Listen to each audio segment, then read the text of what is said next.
আসসালামু আলাইকুম বন্ধুরা, কেমন আছেন আপনারা? আশা করি সবাই ভালো আছেন। আলহামদুলিল্লাহ আমিও ভালো আছি। আবার একটি নতুন ভিডিও নিয়ে আপনাদের সঙ্গে চলে এসেছি মিজানুর রহমান আজারির ওয়াজ। আপনারা যারা যারা মিজানুর রহমান আজারির ওয়াজ শুনতে ভালোবাসেন তারা ফুল ভিডিওটি দেখতে থাকেন, আশা করি ভালো লাগবে। বিষ্ণু ঈসা ইসলামের কাছে যখন ওহী নাজিল হতে শুরু করলো, বিষ্ণু ঈসা ইসলাম ওহীর কথাগুলো পৌঁছে দিতে লাগলেন। যাই নাজিল হতো বিশ্বনবী পৌঁছে দিতেন। বিশ্বনবী সাহাবাদের কাছে শেয়ার করে দিতেন, যেটাই নাজিল হতো তিনি পৌঁছে দিতেন, যেটাই, কারণ আল্লাহর আদেশ, ইয়া আইয়ুহার রাসূল বাল্লিগ মা উনজিলা ইলাইক, ও নবী আপনার কাছে আমি ওহী থেকে যা নাজিল করি সব পৌঁছে দেন, একটাও গোপন করা যাবে। আল্লাহর কাছ থেকে বিশ্বনবী যে সমস্ত মেসেজ, ইনফরমেশন, তথ্য, রেভেলেশন ওহী পেয়েছে, একটাও কি বিশ্বনবী গোপন করেছে? সব প্রকাশ করে গিয়েছে, সব শেয়ার করে গিয়েছে। বিশ্বনবী শেয়ার করতে লাগলেন। সকালে যা নাজিল হয় শেয়ার করেন, দুপুরে নাজিল হয় শেয়ার করেন, রাতে নাজিল হয় শেয়ার করেন, শেয়ার করতে লাগলেন। কিন্তু কি অবাক করা কাণ্ড, হঠাৎ করে এই ওহী আসার ধারাবাহিকতা আল্লাহ বন্ধ করে দিলেন। ওহী আর আসে না, আকাশ থেকে নতুন তথ্য আর নামে না। ঘটনা কি? ওহী আসে না কেন? তথ্য আসে না কেন? জিব্রাইল আসে না কেন? কোন বর্ণনা এসেছে 15 দিন, কোন বর্ণনায় 1 মাস, 3 মাস, এমনকি 6 মাস পর্যন্ত বর্ণনা পাওয়া যায় যে বিশ্বনবীর কাছে 6 মাস ওহী আসে নাই। বিশ্বনবী তো অবাক, ঘটনা কি? ওহী নামে না কেন? আর ওহী না আসলে তো বিশ্বনবী শেয়ার করতে পারে না। এতদিন যা আসতো বলে বেড়াতো, এখন আসেও না, বলতেও পারে না। কাফির মুশরিকরা বিশ্বনবীর গালে দিতে শুরু করলো, মুহাম্মদের রব মুহাম্মদের ভুইলা গেছে, মুহাম্মদের আল্লাহ মুহাম্মদের ছেড়ে দিয়েছে। বিশ্বনবীর চাচি আবু লাহাবের স্ত্রী উম্মে জামিল বলতে শুরু করলো, কি মুহাম্মদ, তোমার শয়তানটা তোমার কাছে আসে না? না, শয়তান দ্বারা তিনি জিব্রাইলকে বুঝিয়েছেন যে তোমার জিব্রাইল তোমার কাছে আসে না। এভাবে সবাই গালমন্দ করতে শুরু করলো যে মুহাম্মদের আল্লাহ মুহাম্মদকে ভুলে গিয়েছে।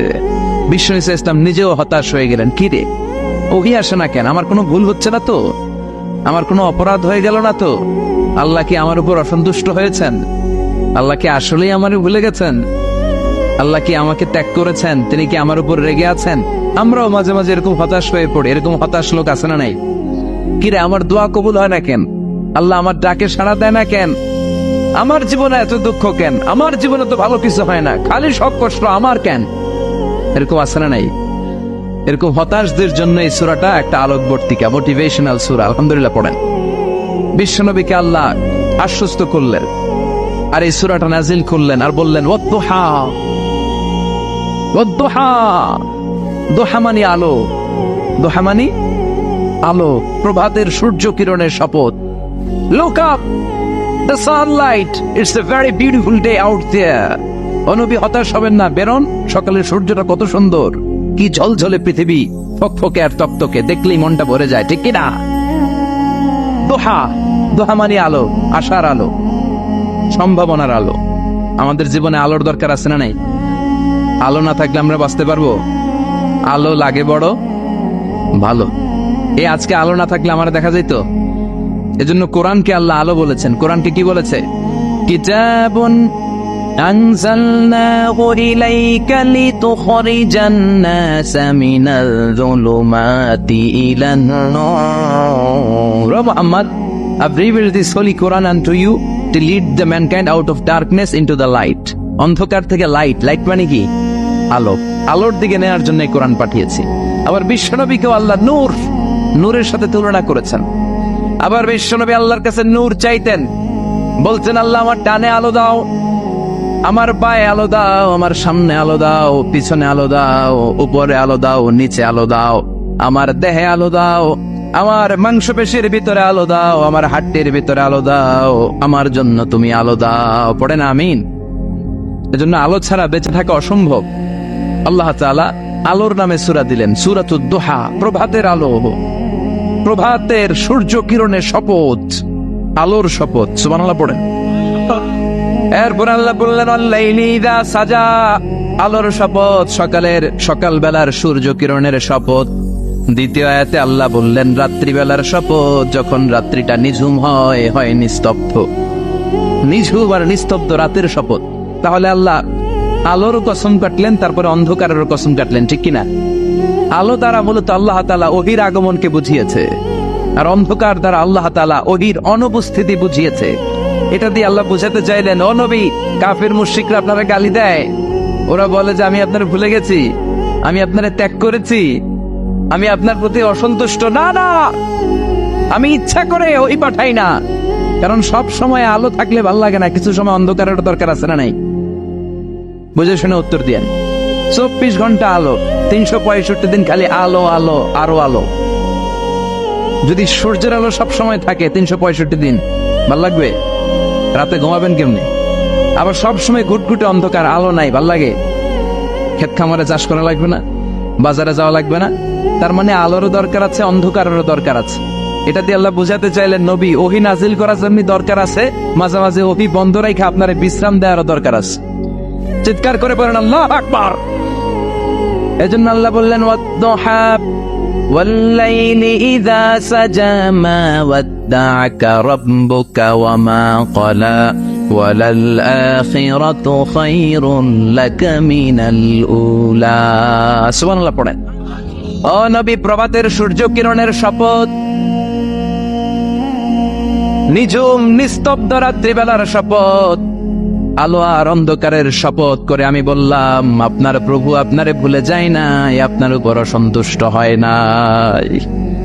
আমি আল্লাহ ইচ্ছা করে ওহী বন্ধ রেখেছি, কারণ ওহীর একটা পাওয়ার আছে।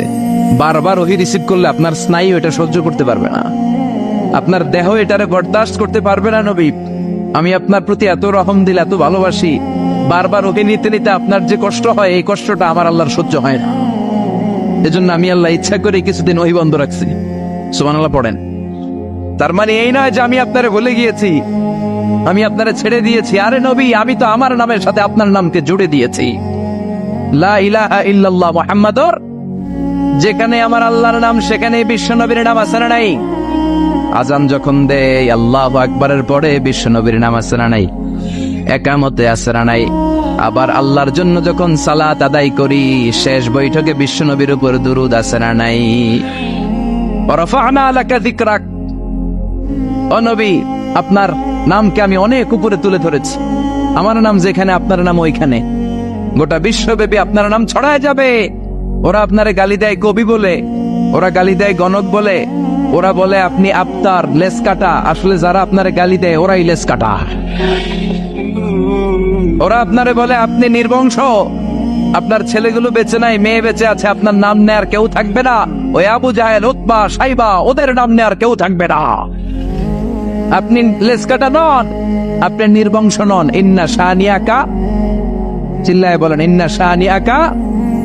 যারা আপনারা গালি দেয়, আপনারা নিয়ে কটু কথা বলে, ওরাই লেসকাটা, ওরাই নির্বংশ।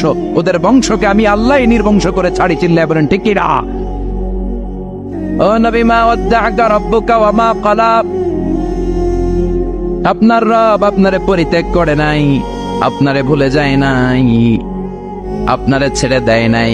আপনার রব ইচ্ছা করেই ওহী নাজিল বন্ধ করে রেখেছে। আমি ইচ্ছা করেই আপনারে প্রেসার দিতে চাই নাই গো নবী, কারণ ওহী রিসিভ করা অনেক কঠিন।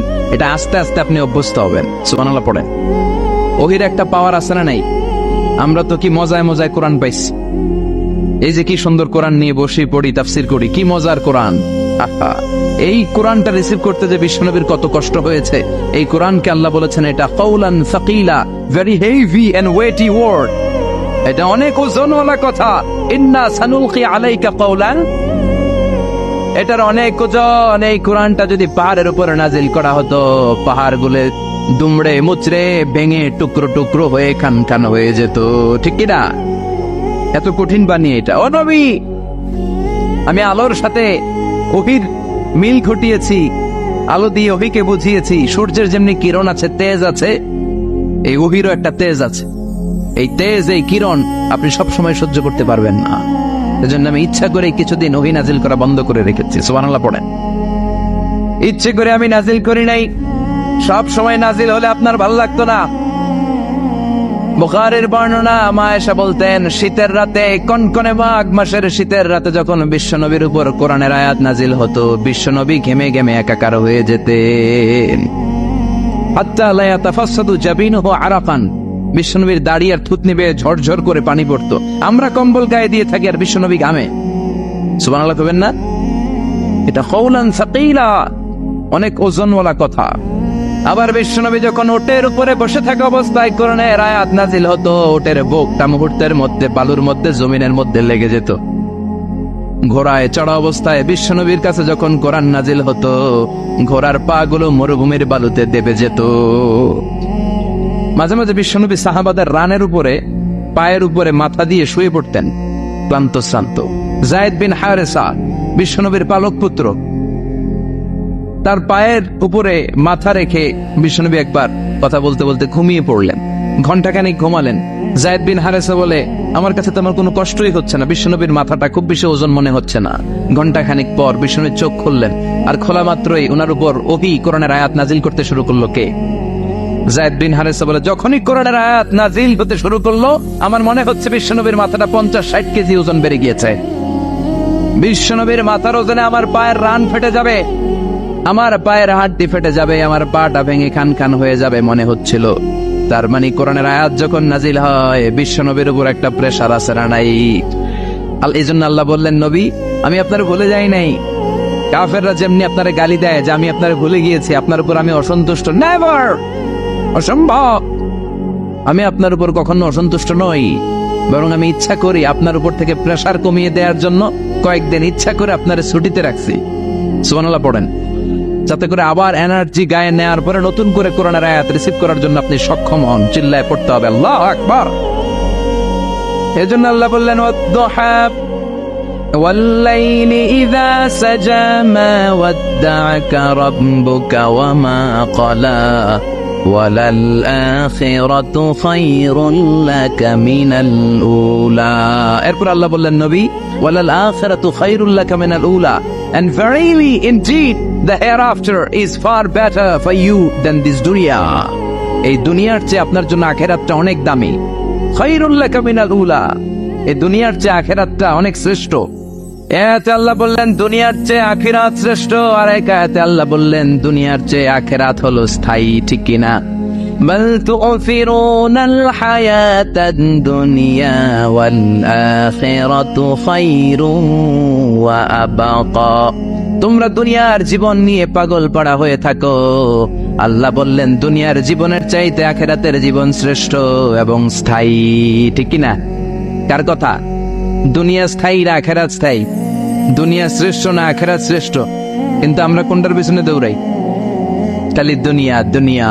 দুনিয়া কে মজা লে লো, দুনিয়া তোমারি হ্যায়, কিন্তু জান্নাত কে মজা লে লো, জান্নাত তোমারি হ্যায়, ওইটা কয় না? আছে না নাই? দুনিয়ার পেছনে পাগল হয়ে আমরা পড়ে থাকি। এই দুনিয়ার জীবনটা একটা মায়াজাল, এটা একটা মরিচিকা। এই মরিচিকা, এই ধোঁকা, এই লালসা আর এই মায়াজালের পেছনে আমরা ছুটছি। ছুটতে ছুটতে হুট করে একবার কবরের ভিতরে ঢুকতে হবে। কথা বলেন, তখন আমাদের টনক নড়বে। এজন্য দুনিয়া মুমিনদের জন্য শ্রেষ্ঠ আর স্থায়ী জায়গা নয়। মুমিনের আসল জায়গা হচ্ছে আখিরাত। মুমিনের শান্তি আর কল্যাণের জায়গা হচ্ছে আখিরাত। জান্নাত হচ্ছে মুমিনের শেষ ঠিকানা। চিৎকার করে বলেন ঠিক কিনা?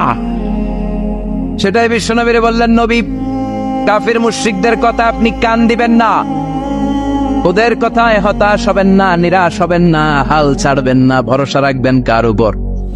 কারণ ওয়ালাল আখিরাতু খায়রুল লাকা মিনাল উলা, এই দুনিয়ার জীবন ক্ষণস্থায়ী জীবন, চিরকালীন জীবন হলো আখিরাত। নবীরে কিভাবে আশ্বাস দিতেছে দেখছেন? অ্যাসিউরেন্স করতেছে, কনফার্মেশন।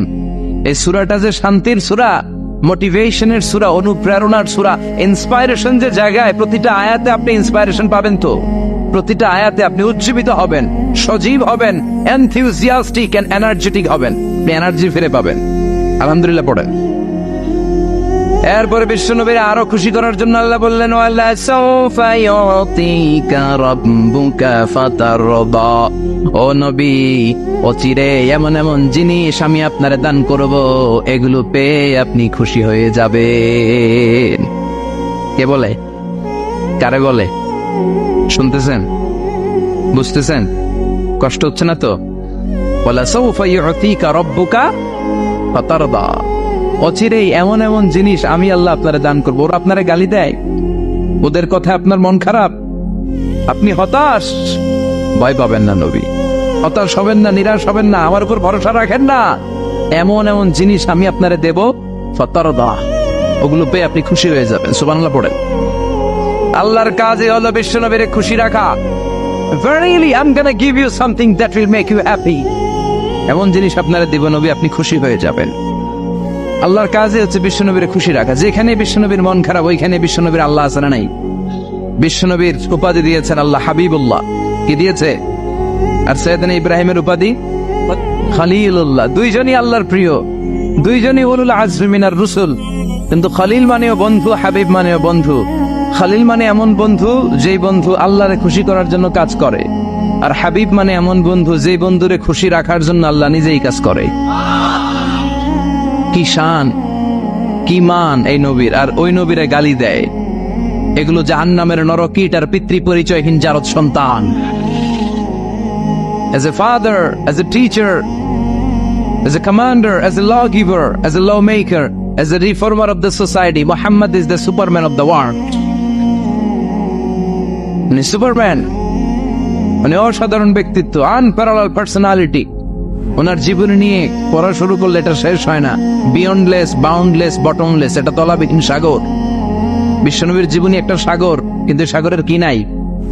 সুবহানাল্লাহ কইবেন না? এই বিশ্বনবীর খুশি রাখা কার কাজ? যেখানে বিশ্বনবী হতাশ, যেখানে বিশ্বনবীর মন খারাপ, বিশ্বনবীর মন ভালো করে দেয় কে?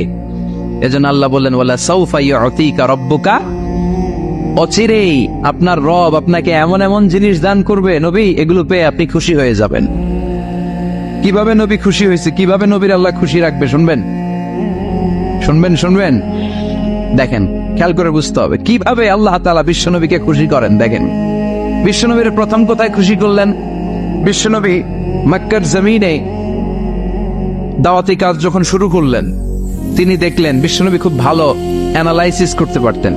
তিনি মক্কার সোসাইটিটাকে, সমাজটাকে বিশ্লেষণ করে অ্যানালাইজ করে উনি দেখলেন যে এই মক্কায় দাওয়াতি কাজের একটা শক্ত অবস্থান নিতে হলে দুইজন লোকের একজন আমার চাই।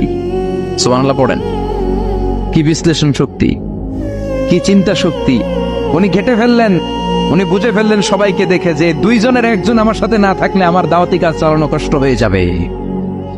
এজন্য গভীর রাতে তাহাজ্জুদের নামাজ শেষে আল্লাহর কাছে কেঁদে কেঁদে বিশ্বনবী দোয়া করে, আল্লাহ আল্লাহুম্মা আইজ্জাল ইসলাম বি আহাব্বির রাজুলাইনি ইলাইক।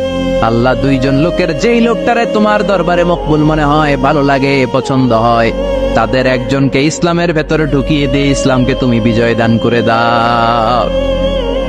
ও আল্লাহ, দুইজনের একজনকে আমার চাই। একজন হলো আবি জাহাল ইবনে হিশাম, হিশামের বেটা আবু জাহাল, আও উমর ইবনুল খাত্তাব, অথবা খাত্তাবের বেটা উমর। সুবহানাল্লাহ পড়েন। সাথে সাথে দোয়া কবুল করলো কে? কার জন্য করলো? নাকি আবু জাহেলের জন্য? আবু জাহেলের চোখের সামনে পর্দা ছিল, ও পর্দা সরায় না। ওর অন্তরে পর্দা, ও পর্দা উঠে সত্যটা দেখতে চায় না। এজন্য ওর জন্য গোটা বিশ্ববাসীর আছে ঘৃণা। ও যেখানে মারা গেছে, ওর যেখানে জন্মস্থান, ওইখানে সৌদি সরকার ল্যাট্রিন বানাইতে দিছে। ঘৃণার প্রতীক। ওইখানে তো অন্য কিছু বানাইতে পারতো, ল্যাট্রিন বানাইতে যাবে কেন? গোটা বিশ্বের মানুষ যে যেন এটা ভরাই দিয়ে আসতে পারে। কথা বলেন। এই বেয়াদবটার জন্য আল্লাহ দোয়া কবুল করে নাই। ওমরে ফারুক রাগী ছিলেন, কিন্তু সত্য প্রকাশে, সত্য গ্রহণে আপসহীন। সত্য দেখলেই উনি মেনে নিতেন। এটা জাহেলি যুগে ওনার মধ্যে এই গুণ ছিল। আল্লাহু আকবার। বিশ্বনবী কেঁদে কেঁদে দোয়া করে, আল্লাহ মক্কার জমিনে এই দুইজনের একজন যদি কালেমা না পড়ে, মক্কার জমিনে দাওয়াতি কাজ চালিয়ে যাওয়া কঠিন হয়ে যাবে। হয় হিশামের বেটা আবু জাহেল কিংবা খাত্তাবের বেটা ওমরকে তুমি ইসলামে ঢুকাও। আল্লাহ ওমরের জন্য দোয়া কবুল করলেন। বিশ্বনবী তখনও বুঝতে পারেন এই দোয়াটা কার জন্য কবুল। হঠাৎ ওমরে ফারুক বিশাল একটা নাঙ্গা তলোয়ার নিয়ে বিশ্বনবীকে হত্যা করার জন্য ছুটে এলো। বিশ্বনবী তখন মক্কার আরকাম ইবনে দারুল আরকামের গড়ে সাফা পাহাড়ের পাদদেশে লুকিয়ে লুকিয়ে দাওয়াতি কাজ করতেন। আশেপাশে সাহাবীরা বসা। বিশ্বনবীর চাচা হামজা ইবনে আব্দুল মুত্তালিব বললেন, নবী তাড়াতাড়ি পালিয়ে যান, ওই যে দেখা যায় ওমরে ফারুক তলোয়ার নিয়ে আপনারে মারতে আসছে। বিশ্বনবী বললেন, চাচা সরে যান। সাহাবীদেরকেও সরে যেতে বলেন, দরজাটা খুলে দেন, ওমরকে আসতে দেন। আমার তো মনে হচ্ছে ওই যে তাহাজ্জুদের নামাজ পড়ে আল্লাহর কাছে কেঁদে কেঁদে আমি দোয়া করেছি, আমার দোয়াটা আজকে কবুল হতে চলেছে। আমার তো মন বলছে আল্লাহ দোয়াটা কবুল করবে, দরজা খুলে দেন। ওমর ফারুক চলে আসলেন, এসে তলোয়ার রেখে দিয়ে আঙ্গুল উঁচু করে বললেন, আশহাদু আল্লা ইলাহা ইল্লাল্লাহ, আশহাদু আন্নাকা মুহাম্মদ রাসূলুল্লাহ। ঝিনুকের ভেতর লুকিয়ে থাকে যেমন মতি, ঝিনুকের ভেতর লুকিয়ে থাকে যেমন মতি, কালমা শাহাদাতে আছে আল্লাহর জ্যোতি, কালমা শাহাদাতে আছে আল্লাহর জ্যোতি। সুবহানাল্লাহ পড়েন। কি আল্লাহর জ্যোতি এসে ওমর ফারুকের হৃদয়টাকে নুরানি করে দিল। এই তলোয়ার রেখে ঘোষণা দিলেন, আশহাদু আল্লা ইলাহা ইল্লাল্লাহ ওয়া আশহাদু আন্নাকা মুহাম্মাদ আবদুল্লাহ ওয়া রাসূলুহু। বিশ্বনবী খুশি হয়ে গেলেন। ফাতারদা ওয়ালা সাউফা ইউতিকা রাব্বুকা ফাতারদা। ও নবী, অচিরে এমন এমন জিনিস একটার পর একটা আমি আপনারে দান করব, এগুলো পেয়ে আপনি খুশি হয়ে যাবেন গো নবী। আপনার অনন্তরে দুঃখ, কষ্ট, হতাশা, আপসেট হওয়ার মানসিকতা, ফ্রাস্ট্রেশন কিছু আল্লাহ রাখবো না। ওয়ালা সাউফা ইউতিকা রাব্বুকা ফাতারদা। অচিরে এমন এমন জিনিস আমি আল্লাহ আপনারে দেব, আপনি খুশি হয়ে যাবেন। ওমর ফারুকের ইসলাম ধর্ম গ্রহণ করানোর মাধ্যমে বিশ্বনবীর মনটারে খুশি করে দিল কে? ফাতারদা। বিশ্বনবী খুশি হয়ে গেলেন। পাইছেন আল্লাহ কিভাবে বিশ্বনবীরে খুশি করে? সুবহানাল্লাহ পড়বেন না? এরপরে বিশ্বনবী মক্কা থেকে তায়েফে দাওয়াত দিতে গেলেন। কোথায়? হজ উমরা যারা করেছেন 70 থেকে 75 80 কিলো দূরে পাহাড়ি পথ বেয়ে বেয়ে উঠতে হয়, 6-7 হাজার ফিট উপরে পাহাড়ের উপরে তায়েফের শহর, তায়েফ সিটি। ঠান্ডা, ওইখানে গেলে মনেই হবে না এটা সৌদি আরব। ওইখানে জ্যাকেট লাগে। কি লাগে? জ্যাকেট। বিশ্বনবী কষ্ট করে 80 কিলোমিটার পথ পাড়ি দিয়ে তায়েফের ছেলেদেরকে দাওয়াত দিতে গেলেন। কিন্তু বিশ্বনবীর দাওয়াতি এই ডাকে, এই আহ্বানে তারা সাড়া দেয় নাই। বিশ্বনবীর এই দাওয়াতকে তারা রিজেক্ট করেছে। বিশ্বনবীকে পাথর মেরেছে। বিশ্বনবীর মোবারক দেহটাকে রক্তাক্ত করেছে। আমার নবীর এই সুন্দর দেহটা বেয়ে বেয়ে ঝরঝর করে রক্ত ঝরেছে। তায়েফের মাটি সাক্ষী, তায়েফের পাথর সাক্ষী। 3টা জায়গায় বিশ্বনবী বেহুশ হয়েছে। এখনো ওখানে গেলে স্থানীয় লোকরা বলে, বংশ পরম্পরায় ওরা জেনে এসেছিল যে এই জায়গাগুলোতে বিশ্বনবীকে আঘাত করা হয়েছে। এখনো লোকজন দেখায়, এখানে পড়েছিল বিশ্বনবী, ওখানে পড়েছিল, ওখানে পড়েছিল, ওই খেজুর বাগানে বিশ্বনবী লুকিয়েছিল। আজও ওখানে খেজুর বাগানই করে রাখছে ওরা। আল্লাহু আকবার পড়েন। খেয়ে না খেয়ে দিন প্রচারের কাজে নিজেকে দিয়েছ বিলিয়ে, তায়েফের কাফিরেরা চিনল না সে আলো, দুষ্ট ছেলেদের পিছু দিল লেলিয়ে, পাথরের আঘাতে ক্ষত বিক্ষত হয়ে সারা শরীর থেকে রক্ত ঝরে।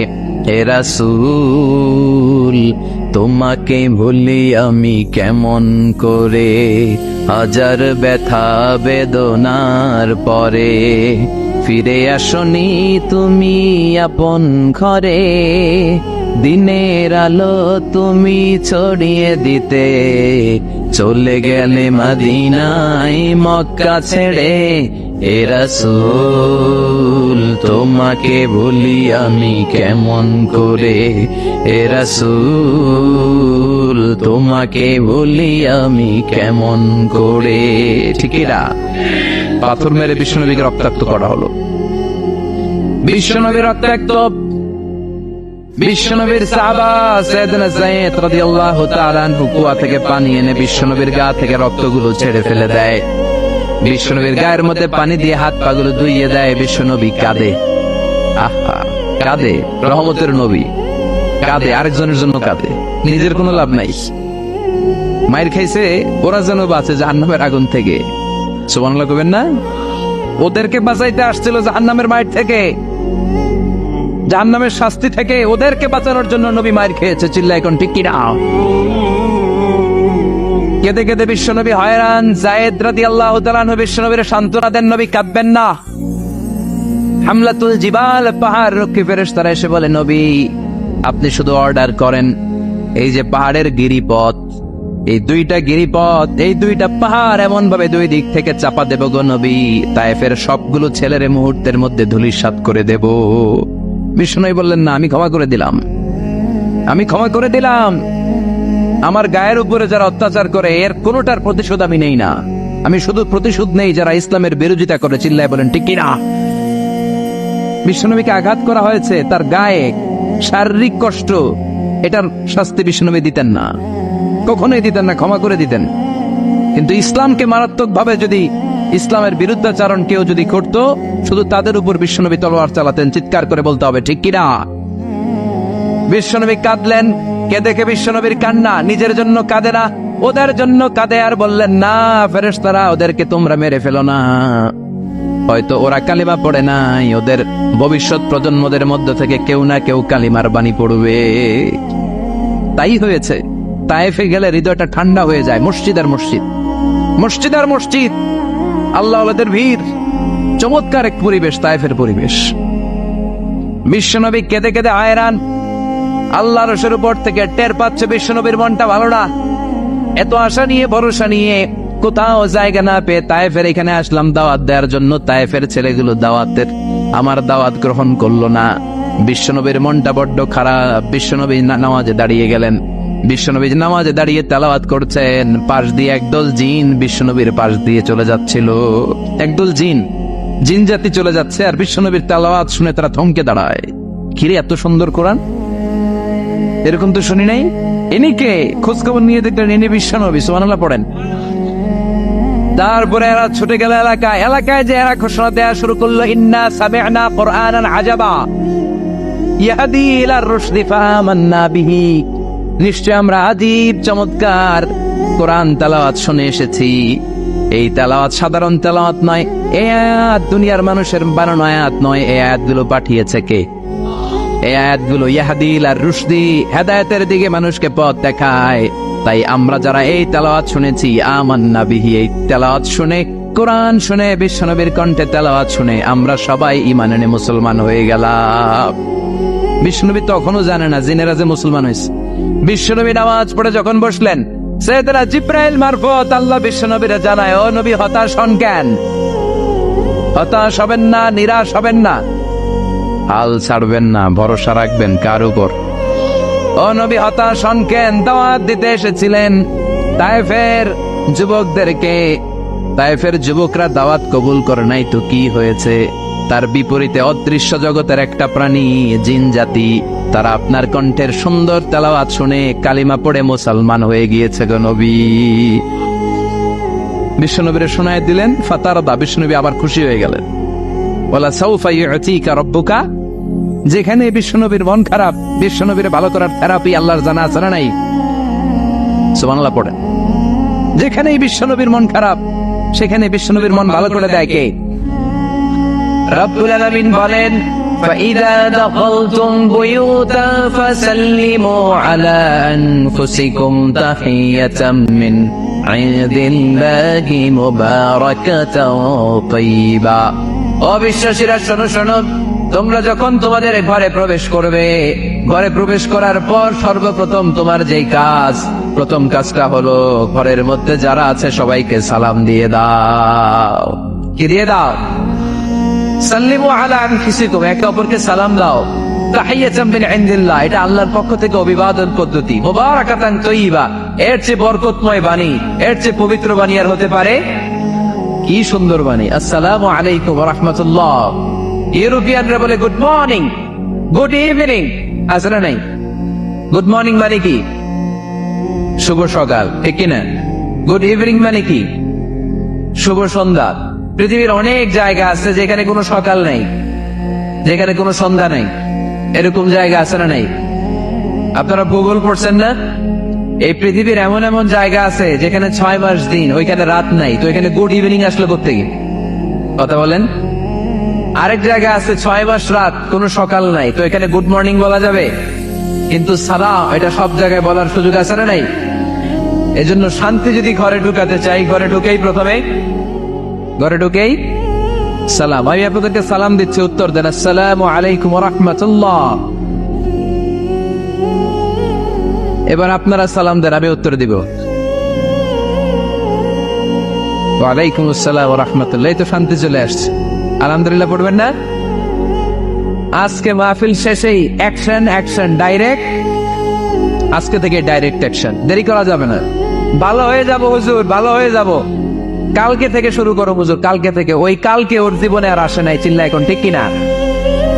ভালো হয়ে যাব বলে অনেক লোক কবরে পড়ে আছে, আগামীকাল থেকে নামাজ ধরবো বলে বলে বসে থাকা লোকগুলো এরকম কবরে পড়ে আছে, ওদের জীবনে আগামীকাল আর আসে নাই। ভালো হবো কখন? এখন থেকে, আজকে থেকেই সালামের প্র্যাকটিসের দরকার আছে না নাই? এজন্য ওয়াজের মাঝখানে একটু প্র্যাকটিস করাই নিলাম। ঘরে ঢুকেই আগে সালাম দিবেন, আপনি আগে দিবেন, ভাবি পরে দেখ, অসুবিধা নাই, ঠিক কিনা? আর ভাবি যদি আগে দিতে পারে তাও সমস্যা নাই। আপনি ভাবিকে সালাম দিচ্ছেন, ভাবি আপনাকে দিচ্ছে। আপনাদের এই প্রতিযোগিতা দেখে বাচ্চারা কি শিখবে? কি শিখবে? সালাম দিতে হবে, ঠিক কিনা? তা আসুন ঘরটারে আমরা শান্তিময় করি, সালাম দিন আর সালামাতে থাকুন। আমি সব সময় বলি সালাম দিন আর সালামাতে থাকুন। তো আল্লাহ বললেন নিজের ঘরে যদি প্রবেশ করো ঢুকেই সালাম দাও। এবার অন্যের ঘরে যদি প্রবেশ করেন ওইখানে তো সালামের দরকার নাই, না? দরকার আছে না নাই? এজন্য রব্বুল আলামিন বলেন, ইয়া আইয়ুহাল্লাযীনা আমানু লা তাদখুলু বুয়ুতান গায়রা বুয়ুতিকুম হাত্তা তাস্তানিসু ওয়া তুসাল্লিমু আলা আহলিহা। ও আমার বিশ্বাসী বান্দারা, শোনো শোনো, অন্য কারো বাড়িতে যদি প্রবেশ করো, প্রবেশ করার আগে খবরদার আগে অনুমতি নাও, অনুমতি নেওয়ার পরে সালাম দিয়ে দাও। অন্যের ঘরে প্রবেশ করলে আরো বেশি প্রসিডিউর বেশি, প্রথমে আগে অনুমতি নেবেন, তারপরে কি দিবেন? তাহলে নিজের ঘরে হোক অন্যের ঘরে হোক, ঘরে ঢুকে আমরা কি দিব? আওয়াজ করে বলতে হবে মুসলমান, ঘরে ঢুকে কি দিব? সালাম। আল্লাহর হাবিব সাল্লাল্লাহু আলাইহি ওয়াসাল্লাম সহিহ মুসলিমের হাদিস, তিনি বললেন, আওয়ালা আদুল্লুকুম আলা শাইইন ইযা ফাআলতুমুহু তাহাবাবতুম। আমি কি তোমাদের এমন একটা আমলের কথা বলবো না যেটা তোমরা প্র্যাকটিস করলে একে অপরের মধ্যে ভালোবাসা বেড়ে যাবে? সাহাবারা বলল, ইয়া রাসূলুল্লাহ বলেন সে আমলটা কি? আল্লাহর হাবিব সাল্লাল্লাহু আলাইহি ওয়াসাল্লাম বললেন, আফশু সালামা বাইনাকুম, নিজেদের মধ্যে সালামের প্র্যাকটিস করো, দেখা হলে আগে সালাম দিয়ে দাও। আল বাদিউ বিসসালামি বারিউ মিনাল কিবির, আগে আগে যে সালাম দেয় তার অন্তর থেকে অহংকার মুক্ত করে দেয় কে? যাদের অন্তরে ইগো বেশি, ইগো অহংকার বেশি, আগে সালাম দিবেন। কয়েকদিনের ব্যবধানে দেখবেন আর ইগো নাই, ইগো নাই। আমি চাই আজকে থেকে শুরু করে সামনের 7 দিন এই পারাডগারে আমি সালাম সপ্তাহ ঘোষণা করলাম। কি সপ্তাহ? শোনেন নাই কোথাও? বৃক্ষরোপণ সপ্তাহ আছে না নাই? হ্যাঁ, বাণিজ্য মেলা সপ্তাহ আছে না নাই? এই সপ্তাহ সেই সপ্তাহ, ক্রিকেট সপ্তাহ আছে না নাই? আজকে এই 6 জানুয়ারি রাতে আমরা ঘোষণা দিলাম সামনের 7 দিন পারাডগারে কি সপ্তাহ পালন হবে? আওয়াজ করে বলেন, সালাম সপ্তাহ। সাইয়েদনা আদম আলাইহিস সালামকে যখন আল্লাহ তাআলা তৈরি করলেন, লাম্মা খালাকাল্লাহু আদামা ওয়া কানা তুলুহু 60 যিরাআন। এই কি হইছে আবার? এইখানেই তোমাদের ধাক্কাধাক্কি করা লাগবে, এই জায়গাটাই লাগবে না? পিছনে যেহেতু তোমরা শুনতে পারো ওদের মতো, এই যে ছাদে উঠে আওয়াজ করবো না, আওয়াজ করবো না। খুব বেশি বিশৃঙ্খলা হয়ে গেল আজকে। আমি চাইবো কেউ কথা বলবে না। আমি যে কথা কন্টিনিউ করতেছি কষ্ট হচ্ছে, সাউন্ড কিন্তু আসতেছে আমার কানে। একটা সাউন্ড হলে আলোচক কথা বলতে পারে না। তো এটা যদি আপনারা না বলছেন আমরা কথা বলবো কি করে? আওয়াজ হবে না। আদম আলাইহিস সালামকে যখন আল্লাহ তাআলা বানালেন 60 হাত লম্বা বানালেন। কয় হাত লম্বা?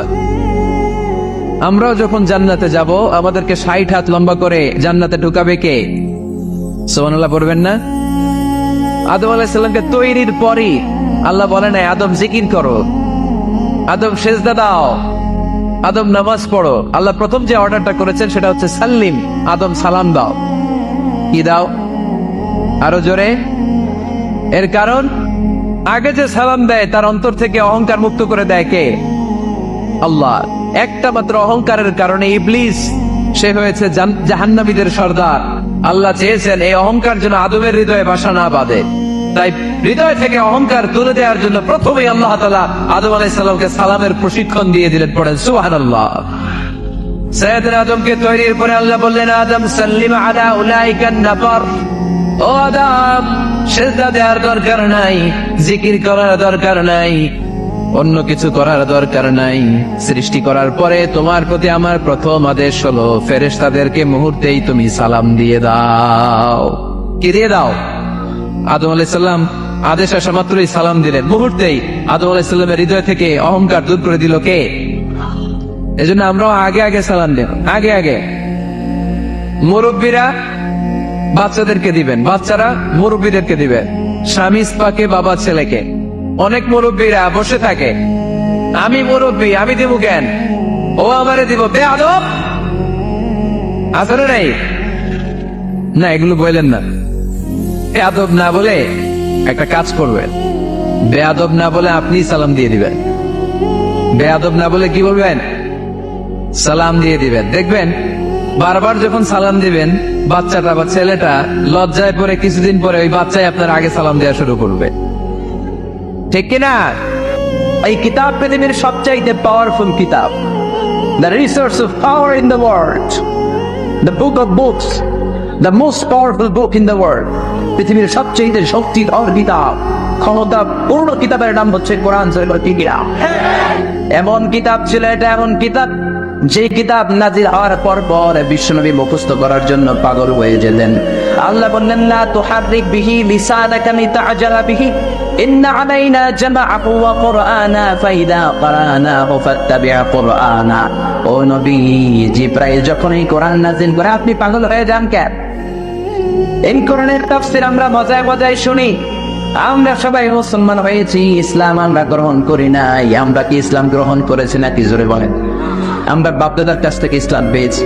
ইসলাম তো গ্রহণ করেছে আবু বকর, ইসলাম তো গ্রহণ করেছে ওমর, ঠিক কিনা? তারা কোরআনের জন্য পাগল পাড়া ছিলেন।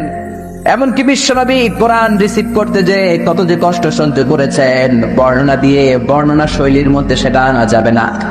বিশ্বনবীর কাছে যখন কোরআন নাজিল হতো, জিবরাইল কোরআনের 5-10টা আয়াত নাজিল করার পরে ওই কোরআন সিনার মধ্যে নেয়ার জন্য হেফজখানার ছাত্রের মতো পড়া শুরু করে দিতেন। আয়েশা ডাক দিলেও শুনতেন না, খাদিজা ডাকলেও শুনতেন না। যখন তিনি কোরআনকে ইয়াদ করতেন, কোরআনকে হেফজ করতেন, পাগলের মতো পড়তে পড়তে বিশ্বনবীর মুখের দুই দিক দিয়ে থুতু বের হয়ে যেত, সেটা বের হয়ে যেত। পাগলের মতো কোরআনকে মেমোরাইজ করার জন্য, হেফজ করার জন্য তিনি পাগল পড়া হয়ে যেতেন। আল্লাহ বিশ্বনবীর সান্ত্বনা দিলেন, ডেকে বললেন, বিশ্বনবী, পাগলের মতো কোরআন পড়ার দরকার নাই। কোরআন ইয়াদ করতে করতে পড়তে পড়তে মুখ দিয়ে ফেনা বের করার দরকার নাই। জিবরাইল যখন আপনার কাছে কোরআন পড়ে যাবে, জিবরাইলের পরে বিসমিল্লাহির রহমানির রহিম বলে আপনি কয়েকবার তেলাওয়াত করে ফেলেন, ওই কোরআনটাকে আপনার সিনার মধ্যে ঢুকিয়ে দেওয়ার দায়িত্ব আমি আল্লাহ নিজেই নিয়ে নিলাম। বিশ্বনবী পাগলের মতো রিসিভ করতেন। এত পাওয়ারফুল কিতাব হচ্ছে এটা, এত মর্যাদাপূর্ণ কিতাব, এত স্ট্যাটাস সবা কিতাব। এই কিতাবের আয়াতগুলো যখন বিশ্বনবীর উপর নাযিল হতো, বিশ্বনবী আয়াত রিসিভ করতে যে থেমে যেতেন, চেহারাটা লাল হয়ে যেত। মায়েশার বর্ণনা, শীতের প্রচন্ড শীতের রাতে হাত্তা ইয়াতাফাসসাদু আরাকান, হাত্তা ইয়াতাফাসসাদু জাবিনুহু আরাকান। শীতের রাতে, প্রচন্ড শীতের রাতে কোরআন যখন বিশ্বনবী রিসিভ করতে যেতেন, কোরআনের ভারে, কোরআনের পাওয়ারে বিশ্বনবী শীতের রাতেও ঘেমে ঘেমে একাকার হয়ে যেতেন। প্রচন্ড মাসের শীত, শীতের ছোট মানুষ কম্বল গায়ে দেয়, চাদর গায়ে দেয়। ওই রাতে যখন বিশ্বনবী কোরআনকে জিবরাইল থেকে রিসিভ করতেন, কোরআনের ভারে, কোরআনের পাওয়ারে বিশ্বনবী ঘেমে ঘেমে, দাড়িগুলো বেয়ে বেয়ে, চিবুক বেয়ে বেয়ে ঘাম ছড়তে শুরু করতো, চিৎকার করে পড়েন আল্লাহু আকবার। আবার বিশ্বনবী যখন কোরআন উপরে ছিলেন, ওটের উপরে বসে থাকতেন। ওই অবস্থায় যখন কোরআন নাযিল হতো, কোরআনের পানে বিশ্বনবীর গোড়াগুলো জামিনের মধ্যে বসে যেত। পড়েন সুবহানাল্লাহ। বিশ্বনবী আব্বা আর কসওয়া নামে দুইটা ওট ব্যবহার করতেন। একটার নাম হচ্ছে আব্বা কিনা, আরেকটার নাম কসওয়া কিনা। এই কসওয়ার উপর থাকা অবস্থায় অনেক কোরআনের আয়াত বিশ্বনবী রিসিভ করেছেন। উটের উপরে বসে থাকা অবস্থায় বিশ্বনবীর উপর যখন কোরআন নাযিল হতো, বিশ্বনবী সহ্য করতে পারতেন। বিশ্বনবীকে রব্বুল আলামিন ওই সহ্য ক্ষমতা দিয়ে দুনিয়ায় পাঠিয়েছেন, কিন্তু ঘোড়ার তো এই ক্ষমতা নাই, উটের গায়ে তো অত শক্তি নাই। বিশ্বনবী সহ্য করতে পারতেন, ঘোড়া সহ্য করতে পারে নাই, উটগুলো সহ্য করতে পারে নাই। ঘোড়ার উপরে, উটের উপরে বসা অবস্থায় কোরআন নাযিল হলে মুহূর্তের মধ্যে ঘোড়াগুলো, উটগুলো জামিনের মধ্যে বসে যেত। আবার মাঝে মাঝে আদর করে বিশ্বনবী কিছু প্রিয় সাহাবীদের পায়ের মধ্যে মাথা রেখে ঘুমাতেন। সুবহানাল্লাহ বলবেন না? আবু বকরকে এত ভালোবাসতেন, বিশ্বনবীর হিজরতের সাথী আবু বকরের রানের মধ্যে মাথা রেখে বিশ্বনবী অনেকবারে ঘুমিয়েছেন। যায়েদ ইবনে সাবিতের পায়ের মধ্যে রানের মধ্যে মাথা রেখে বিশ্বনবী ঘুমিয়েছেন। আবু বকর বলে আমার পায়ের মধ্যে মাথা রেখে বিশ্বনবী ঘুমিয়েছেন। ঘুম থেকে তিনি উঠলেন, হঠাৎ দেখি বিশ্বনবীর মাথাটা 10 গুণ বেশি ওজনওয়ালা হয়ে গেল। বিশ্বনবী আমার সাথে কথা বলেন না, মৌমাছির ভনভন ভনভন শব্দের মতো আওয়াজ পেলাম। আমি আবু বকরের বসতে আর দেরি হইল না, মুহূর্তের মধ্যে কোরআনের আয়াত বিশ্বনবীর অন্তরের মধ্যে নাজিল করছে। গে কোরআন পায়ে মাথা রেখে যখন বিশ্বনবী ঘুমাতেন, শুয়ে থাকতেন, ওই মুহূর্তে কোরআনের আয়াত নাজিল হলে আবু বকরের মনে হতো বিশ্বনবীর মাথার ভারে ওনার পাটা মনে হয় ফেটে চুরমার হয়ে যাবে। চিৎকার করে বলেন আল্লাহু আকবার। বিশ্বনবী কিভাবে আমাদের জন্য মডেল, সে আলোকে আমি 3টি কথা বলবো। চিৎকার করে বলেন কয়টি? প্রথমত আমরা শুনবো বিশ্বনবী সাল্লাল্লাহু আলাইহি ইসলামের দৈহিক গুণাবলী কি ছিল, গঠনগত গুণাবলী কি ছিল। তারপরে শুনবো বিশ্বনবী সাল্লাল্লাহু আলাইহি ইসলামের আচরণ কেমন ছিল, বিহেভিয়ার। প্রথমে শুনবো ফিজিক্যাল ক্যারেক্টারিস্টিক্স, 2 নম্বরে শুনবো বিহেভিয়ারিয়াল ক্যারেক্টারিস্টিক্স, 3 নম্বরে শুনবো ইন্টেলেকচুয়াল ক্যারেক্টারিস্টিক্স। প্রথমে শুনবো আমার নবী দেখতে কেমন ছিল, তারপরে শুনবো বিশ্বনবীর আচরণ কেমন ছিল, এরপরে শুনবো আমার নবীর ইন্টেলেক্ট, ওনার বুদ্ধিবৃত্তিক গুণাবলী কেমন ছিল। শুনতে রাজি? কষ্ট হচ্ছে না তো? আমি তো ভাবছি জিমাই যাইব, এমনি আরো জায়গা ওঠে। শুনতে রাজি আছেন? ঠিক আছে। বিশ্বনবী সাল্লাল্লাহু আলাইহি ইসলাম অনেক সুঠামও ছিলেন, অনেক শক্তিশালী ছিলেন। আমরা 6 প্যাক বলি না? কয় প্যাক? ওই কয় 6 প্যাক। তোমার কয় প্যাক? 6 প্যাক। এখন ছেলেবেলারা জিমনেশিয়ামে যায়, তাই না? ডায়েট করে, দে আর অন ডায়েট, ভেজিটেবলস আইটেমস খায় বেশি, এক্সারসাইজ করে টু মেক এ 6 প্যাক। তো বিশ্বনবী সাল্লাল্লাহু আলাইহি ইসলামের 6 প্যাক ছিল, অর্থাৎ বিশ্বনবীর এই জায়গাটা উঁচু ছিল, সুঠামো, আর পেটটা ছিল চাপা। আর আমাদের এইটা চাপা, পেটা তো বড়। আছে না নাই? খাইতে খাইতে এখন দরজা খোলার জন্য ধাক্কা দেওয়া লাগে না, কারণ পেট আগে চলে, পেটের ধাক্কায় দরজা খুলে যায়। আছে না নাই? না, আপনার নবী দেখতে এমন ছিলেন না। আপনার নবী দেখতে অনেক স্মার্ট ছিল। আমার নবী, আমাদের নবী দেখতে অনেক সুঠামও ছিল। এ ধরার সবচাইতে সুন্দরতম মানুষ ছিল। বিশ্বনবীর চাইতে সুন্দর কেউ ছিল না। অনেকে বলে সাইয়েদানা ইউসুফ আলাইহিস সালাম সুন্দর, এটা ঠিক, কিন্তু আমার নবীর চাইতে বেশি নয়। ঠিক কি না? বিশ্বনবী বলতেন আনা মালিহুন ওয়া আখি ইউসুফ সাবিহুন। আমি বিশ্বনবী মালিহ। মালিহ এসেছে মিলহুন থেকে। মিলহুন মানে কি? লবণ, তার মানে লাবণ্যময়। লবণ থেকে লাবণ্যময়। বিশ্বনবী ছিল লাবণ্যময়, সুন্দর। ইউসুফ আলাইহিস সালাম ছিলেন সাদা সুন্দর। এদিকে লাবণ্যময়, এদিকে সাদা, কোনটা নেবেন? লাবণ্যময় সুন্দর, সবার কাছে প্রিয়। ঠিক কি না? এত শক্তিশালী ছিলেন, এক হাতের ভেতরে জান্নাতের 40 জন মানুষের শক্তি ঢুকিয়ে দিয়েছে কে? মক্কার সবচেয়ে বড় কুস্তিগির, যিনি রেসলিং খেলতেন, ওনাকে ধরে 3 আছার মেরেছেন। তাহলে শক্তি কম না বেশি? অসাধারণ শক্তি ছিল, অনেক স্ট্রেংথ ছিল বিশ্বনবীর। এরপরে ওয়াকানা কাফুহু আলিয়ানু মিনাদ দিবাজ। শক্তির কথা গেল, এবার আসছে বিশ্বনবীর হাত ছিল কোমল। হাত ছিল কি? আলিয়ানু মিনাদ দিবাজি ওয়াল হারির। সফট ছিল, সফটার দেন সিল্ক। রেশমের চেয়েও বেশি সফট, বেশি নরম। রেশমি কাপড় ধরেছেন না? জর্জেট, রেশমি, সফট লাগে না? বিশ্বনবীর হাতটা রেশমি কাপড়ের চেয়ে বেশি সফট ছিল, তুলতুলে ছিল, নরম ছিল। এজন্যই একবার কেউ মুসাফার চান্স পেলে আর ছাড়তে চায় না। সুবহানাল্লাহ বাইরে গিয়া। শক্তিশালী ছিলেন, কোমল স্কিনের ছিলেন, এবং বিশ্বনবী বলতেন আল মুমিন আল কবি খায়রুম মিনাল মুমিন আদ দাঈফ। শক্তিশালী মুমিন দুর্বল মুমিনের চেয়ে শ্রেষ্ঠ। শক্তিশালী মুমিন দুর্বল মুমিনের চেয়ে আল্লাহর কাছে বেশি প্রিয়। ঠিক কিনা? কারণ দুর্বল মুমিন খালি তাকবীর দিয়ে দাঁড়ায় থাকবে, বোমা ফাটলে দিবে দৌড়। আছে না নাই? সবল মুমিন গুলো সীসা ঢালা প্রাচীরের মতো পায়ের সাথে পা লাগিয়ে হাতের সাথে হাত লাগিয়ে দাঁড়াবে। পিছন থেকে কেউ যদি নেতারে মারতে আসে, ওদেরকে মেরে নেতা পর্যন্ত পৌঁছতে পৌঁছতে 1 ঘন্টা লেগে যাবে, ঠিক কিনা? এজন্য সুঠাম ও দেহি হওয়া এটা সুন্নাহ। ডায়েট করা, খাবার দাবার বুঝে শুনে খাওয়া, শরীরটাকে ফিট রাখা, অলওয়েজ কিপ ফিট, ফিট থাকার চেষ্টা করবেন, এটা কিন্তু সুন্নাহ। বিশ্বনবী শিখিয়েছেন, সুবহানাল্লাহ পড়েন। তাহলে স্কিন কেমন ছিল জানলাম, রেশমের চেয়েও সফট। আর শক্তি কম না বেশি?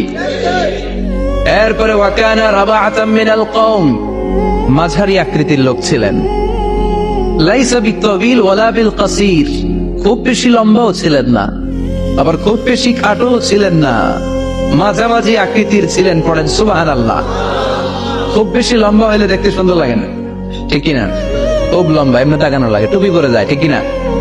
আর খাটো হইলে নিচের দিকে তাকায় থাকা লাগে। মাঝামাঝি আকৃতির ছিলেন, সুবহানাল্লাহ। আল্লাহ বলেন, এত মহিমান্বিত কোরআন তোমাদের উপর নাযিল করেছি। এই কোরআনকে যদি আমি পাহাড়ের উপর নাযিল করতাম, বড় বড় মাউন্টেন্স এর উপরে নাযিল করতাম, পাহাড়গুলো ভেঙে মুহূর্তের মধ্যে তুলার মতো উড়ে উড়ে যেত, ঠিক কিনা? ঠিক কিনা?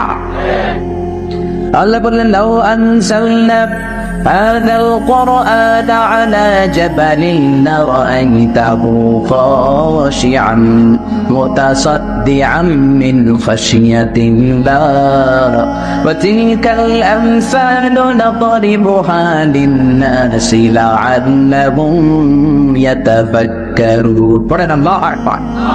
এই কোরআনকে আমি পাহাড়ের উপরে দেই নাই, সাগরের উপরে দেই নাই, কোরআনকে আমি কোনো কিছুর উপর নাজিল করি নাই। কারণ পাহাড়ের উপর কোরআন নাজিল করলে পাহাড়টারে চুরমার করে দিত কে?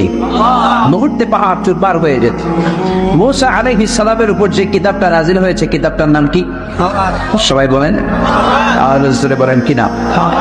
এটা ইব্রানি ভাষায় লেখা ছিল, হিব্রু স্ক্রিপচার। রব্বুল আলামিন তাওরাতকে কাঠের মধ্যে লেখেন।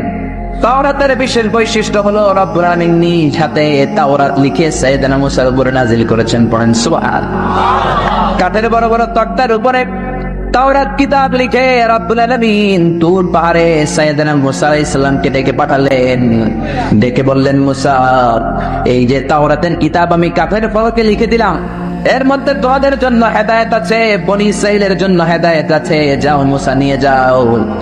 কাঠের তক্তার মধ্যে লেখা তাওরাত নিয়ে বনি ইসরাইলের কাছে দাওয়াতি কাজ শুরু করে দাও। মুসা আলাইহিস সালাম ছিলেন অনেক শক্তিশালী পুরুষ। উনি ভাবলেন, কাঠের তক্তাগুলো তো আমি একাই নিতে পারবো। উনি নেয়ার জন্য কাঠের তক্তাগুলোতে হাত দিলেন। আল্লাহরে বললেন, আল্লাহ, আপনি যেমনটা বলেছেন ঠিক তেমনটা আমি কাঠের তক্তাগুলো কাঁধে করে নিয়ে যাব। সাইয়েদনা মুসা কাঠের তক্তাগুলো ধরলেন, এক মাথা ধরে তিনি টান দিলেন, কিন্তু নাড়াতে পারেন। সুবহানাল্লাহ বলবেন না? অবাক হয়ে যায়, কিরে মনে হয় এই জায়গায় বেশি ওজন, ওই দিক দিয়ে ধরি, ওই দিক দিয়ে ধরলে নাড়ানো যাবে। কাঠের তক্তার এই মাথা রেখে দিয়ে তাওরাত কিতাবের কাঠের তক্তার ওই মাথা দিয়ে ধরলেন। এবার ওই মাথা দিয়ে ধরেও কাঠের তক্তা নাড়ায়, কিন্তু তক্তা নড়ে না। বলেন সুবহানাল্লাহ। এবার ভাবলেন মাঝখান থেকে ট্রাই করলে মনে হয় উঠানো যাবে। এবার তিনি মাঝখানে কাঠের ফলকে লেখা তক্তার মধ্যে লেখা তাওরাত কিতাবের কাঠের তক্তার মাঝখান দিয়ে 2 হাত দিয়ে ধরলেন, কিন্তু তক্তা নড়ে না। আল্লাহু আকবার। কিয়া দীপ্তমশা বড় বড় কাঠের তক্তা সাইয়েদনা মুসা এক হাতে নিয়ে নেয়। মিশরের জমিনে সাইয়েদনা মুসার মতো এত শক্তিশালী পুরুষ কি আর দ্বিতীয়টা আছে নাকি? ভিডিওটি ভালো লাগলে একটি লাইক, কমেন্ট ও শেয়ার করে পাশে থাকবেন বন্ধুরা। যারা যারা শেষ পর্যন্ত ভিডিওটি দেখেছেন তাদের জন্য অনেক অনেক ভালোবাসা থাকলো বন্ধুরা। আরও নতুন নতুন ভিডিও পেতে চ্যানেলটিকে সাবস্ক্রাইব করে পাশে থাকবেন বন্ধুরা। ভালো থাকবেন, ধন্যবাদ।